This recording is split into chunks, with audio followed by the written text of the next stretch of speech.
dalam kegelapan malam, di tengah kesunyian, suasana yang remang-remang, dua sejoli duduk berpasang-pasangan. Mereka mengira tidak ada seorang pun yang melihat. Mereka menyangka tidak ada manusia yang menjadi saksi. Syaitan menggoda dan membujuk keduanya. Nafsu dan syahwat mulai menggiring keduanya untuk melakukan maksiat. Mari, tidak ada orang yang melihat kita. Tidak ada orang yang mendengar, tidak ada yang mengetahui. Hanya bintang-bintang yang menjadi saksi. Tetapi keduanya lupa bahwa yang menciptakan bintang-bintang tersebut bersemayam di atas arsy sana, mendengar, melihat, menyaksikan dan mengetahui apa yang diperbuat keduanya. Sekalipun mereka lupa, tetapi dua malaikat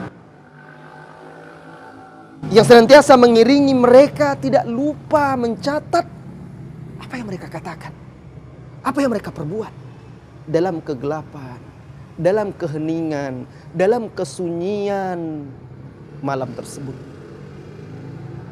Saudaraku, saudariku, idza khalauta biribatin fi dhulmatin wan nafsu da'iyatun ila tughyani, apabila engkau berkhalwat dengan maksiat dalam kegelapan dan nafsu membawamu untuk bertindak berbuat aniaya, fastahi min nazaril ilahi wa qul laha innal ladzi khalaqadz zalama yarani, malulah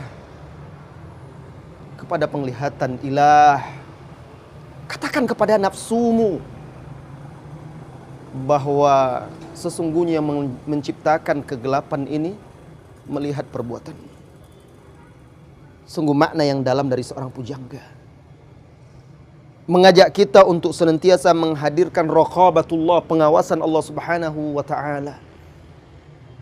Manusia ketika dia seorang diri atau ketika dia jauh dari manusia, dalam kegelapan, dalam kesunyian, mengira tidak ada yang mengetahuinya berbuat dosa dan maksiat. Tetapi malaikat mengiringinya. Tetapi Allah Maha melihat, Allah Maha mengetahui, dan akan dihisab kelak di hari kiamat. Disinilah wahai saudara-saudariku, pentingnya untuk menghadirkan muraqabatullah. Kapanpun, dimanapun, apapun kondisi dan saatnya, kita harus betul-betul yakin dan merasakan bahwa Allah Subhanahu wa ta'ala yang menciptakan kegelapan dan malam ini, menciptakan keheningan dan kesunyian, tidak ada tersembunyi darinya perkataan, perbuatan, apa yang terlintas di hati, di benak dan di pikiran kita. Saudaraku, saudariku, yang semoga senantiasa dirahmati dan diberkahi oleh Allah Subhanahu wa ta'ala. Raqabatullah ini, keyakinan kita bahwa Allah mengawasi, mengetahui setiap tindak tanduk kita, ini pembeda antara seorang mukmin sejati dan orang yang lemah imannya. Jika Anda ingin menguji kekuatan iman Anda ketika itu, apa yang membuat Nabi Yusuf akhirnya dipanggil oleh Allah di dalam Al-Quran ayyuhas siddiq? Karena ketika maksiat berusaha untuk menjeratnya, syaitan berusaha untuk menjeratnya, hanya dia dengan seorang wanita yang cantik. Saat itu raqabatullah mengingatkan dia dan membuat dia bisa terbentengi, lari dan selamat dari godaan nafsu dan syahwat. Rasulullah sallallahu alaihi wasallam menegaskan di dalam hadisnya yang dihasankan oleh Syekh Al-Albani rahimahullahu taala, kelak di hari kiamat, yu'ta yaumal qiyamah didatangkan kelak di hari kiamat bi aqwamin ma'ahum a'mal, yang membawa amal soleh kajibalit tahamah, seperti gunung Tahama, gunung besar di Najd. Kemudian Allah jadikan tsumma ja'alahallahu haba'an mansura. Allah jadikan debu yang berterbangan sia-sia.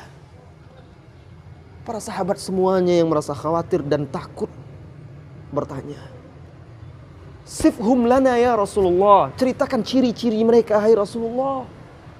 Rasulullah menjelaskan mereka sama seperti kita, berbicara dengan lidah kita, kulitnya sama seperti kita, salat seperti kita juga, beribadah seperti kita. Walakinnahum idza khalau bimaharimillah, tetapi ketika mereka sendiri berkhulwat dengan perkara yang diharamkan oleh Allah, intahakuha, mereka melanggarnya, mereka merusaknya.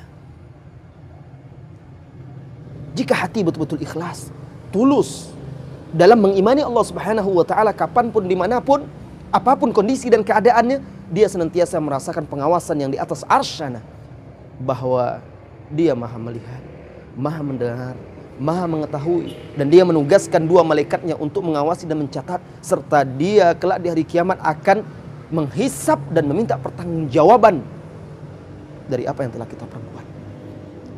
Hati-hati, Anda tidak pernah sendiri wahai saudaraku. Hati-hati, Anda tidak pernah sendiri wahai saudariku. Mari bertakwa kepada Allah, kapanpun, dimanapun, apapun kondisi dan keadaannya. Semoga Allah Subhanahu wa ta'ala menjaga keistiqomahan kita, baik di hadapan orang banyak maupun ketika kita sendiri.